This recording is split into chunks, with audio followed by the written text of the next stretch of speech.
This matches perfectly. First sample. I'm actually right surprised right now. This is so groovy. Holy cow.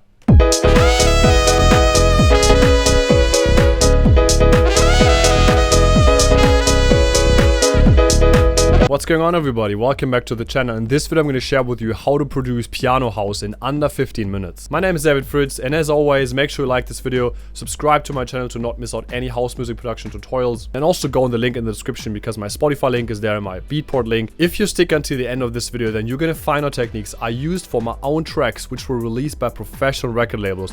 So definitely make sure you check that out because this content is so valuable. This is what you're going to learn for the rest of your life, and I'm giving it away here for free for you on YouTube. So definitely enjoy that, write ideas down, and let's get straight into the video. So guys, we're here in FL Studio and let's produce piano house. So what is the most important element we need in piano house? Obviously a synthesizer? No mate, obviously a piano, and let's also find maybe something like a saxophone.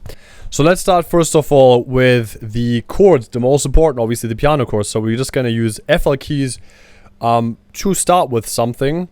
Let's go to the piano roll. We want something really groovy and bouncy and something like almost like jumpy house music. Something like that. It's hard to say what I mean.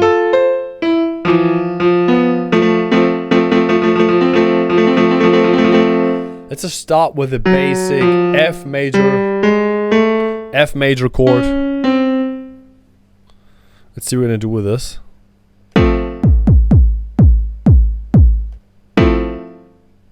Ooh.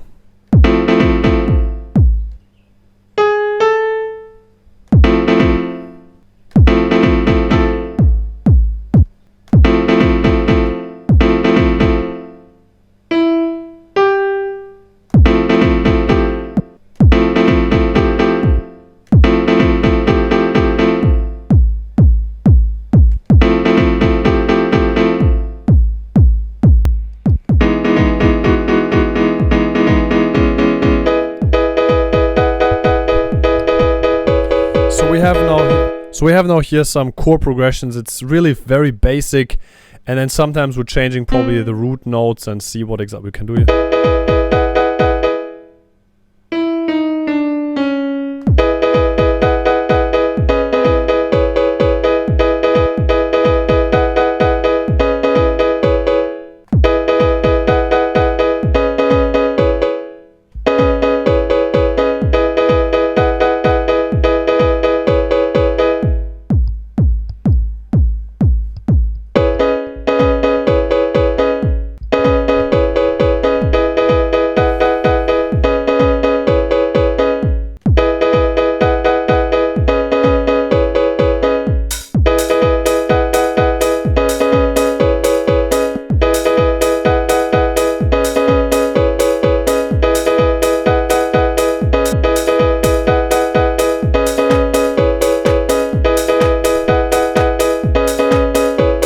As always, when you produce, already try to get the levels kind of right, because we're trying to get the levels right, which is already a part of the mixing process while we're producing, while we're creative. It's just gonna save us heaps of more time in the end if we people sometimes divide production with, like, you have to do first production, sound design, arrangement, and chords and whatever, and then the end you start doing the mixing and then the mastering process. I would say do it the opposite wise. Do the mixing while and like getting at least the levels right while you're producing and while you're already arranging, because it's gonna save you so much more time. Because if the levels are right already in the end and then you start mixing properly with compressors and everything else, you're just gonna save yourself heaps of time and effort. There's just one exception. I still use sometimes, I just add like, I just do this, bum, and then I have already reverbs assigned to the channel, so I'm just like using reverb. It's very simple. I don't really, it's not, people call it mixing, but I just press one button and that's it. So let's try the bass line now. I'm gonna do it on purposely 1 octave too high, because it's sometimes really difficult to hear the bass sounds if you're doing it in the low octave. So let's record this.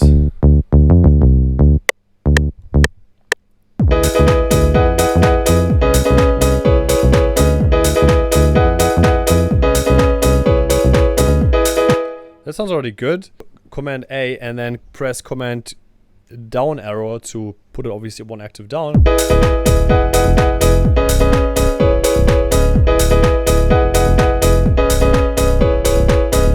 I want a different kick. I don't like the kick, it sounds pretty basic. So we're gonna go on my Techno Master Pack. Techno Master Pack, by the way, is my personal folder I created with, and it combined all my favorite samples. So all the kicks, all the highs, all the hi-hats are used, are very well organized here. I don't have thousands of sample packs on my computer, guys. The secret technique is create your own favorite sample folder, put it together, and as soon as you look for a sample, you know exactly where it is, you know that you like the samples.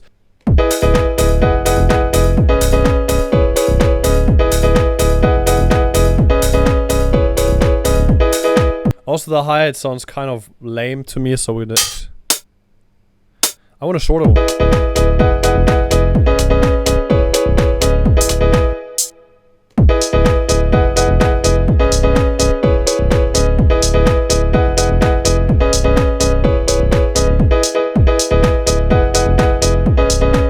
Also, the clap is...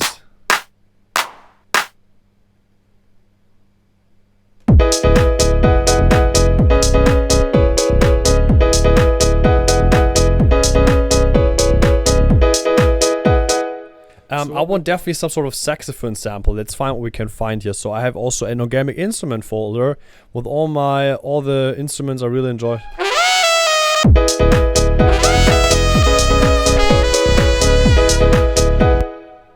This matches perfectly. First sample. I'm actually right surprised right now. This is so groovy. Holy cow.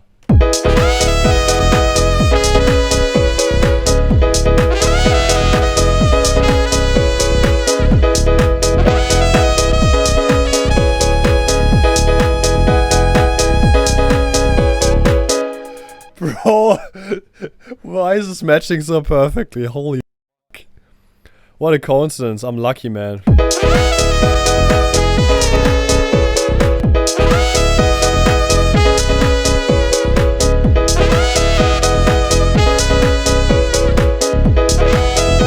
And again, we want as well... I can't believe it. Now we want some sort of drum loops as well. What kind of drum loops do you want? I want something like moving, something like hi-hatty moving, like that. Something like that. Let's see if that works. As always, try those sounds because I don't know if that's gonna work. It might sound horrible. It might sound boring, or it might not match it. Sometimes you have to pitch down the pitch it down.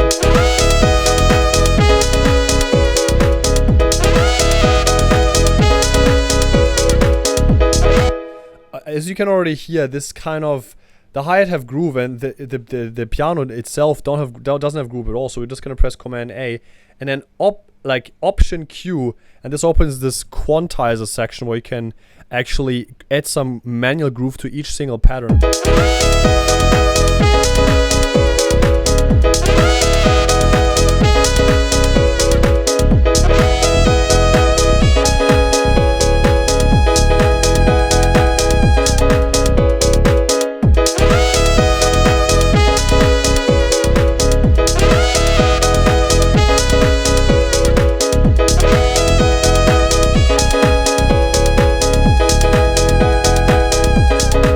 We're gonna assign this right away to channel 22, and I want to create some sort of automation with reverb, which sounds really interesting.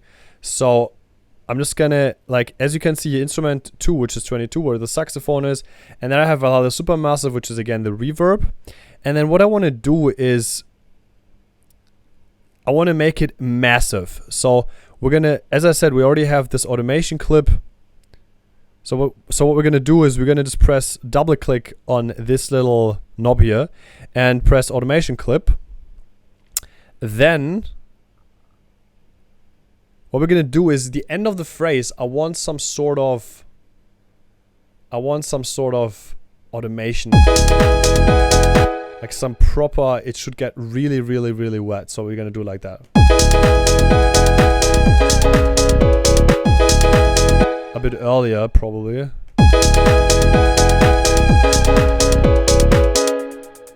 And then what I like a lot of times is on the second part of the drop, let's add some, like let's just let the bass and the kick play.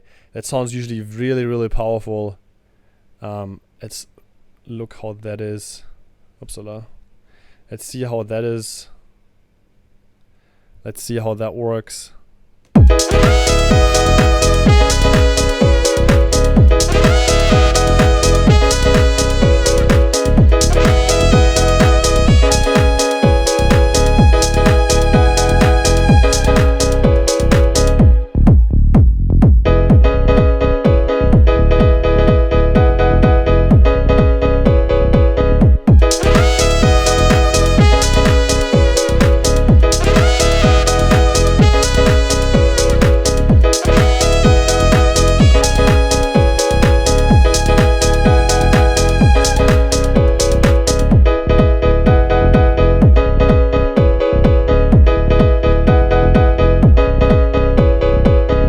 Obviously, I was completely missing the build-up and the breakdown, but I think 15 minutes is also not really enough to produce the whole track. Obviously, you're going to take a bit longer. Also, I was using just one hand. It's a bit more difficult, but you can probably for sure understand. Second of all, producing a full house music track is taking longer than just 15 minutes. But I try to break it down for you so you know exactly what I'm doing, how I'm doing it. And obviously the build up, I mean, it's very simple. You use a riser usually, or some sort of up movement, or you pitch up the piano. What I do a lot of times is use a reverb automation on the master channel.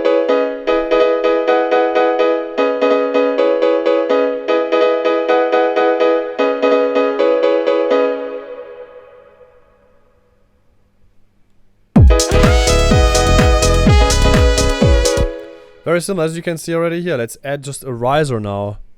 Let's see how that works. Riser.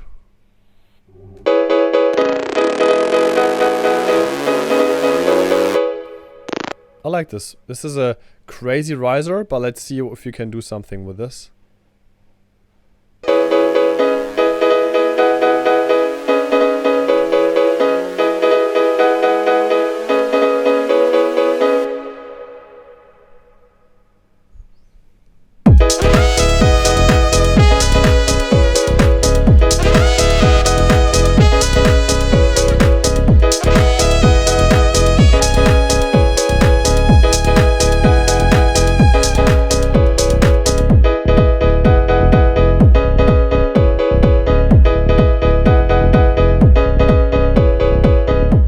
If you like this video, make sure to like it, subscribe to my channel, and thanks for watching this, guys, and I see you guys in the next video. Put away our problems, or whatever it is.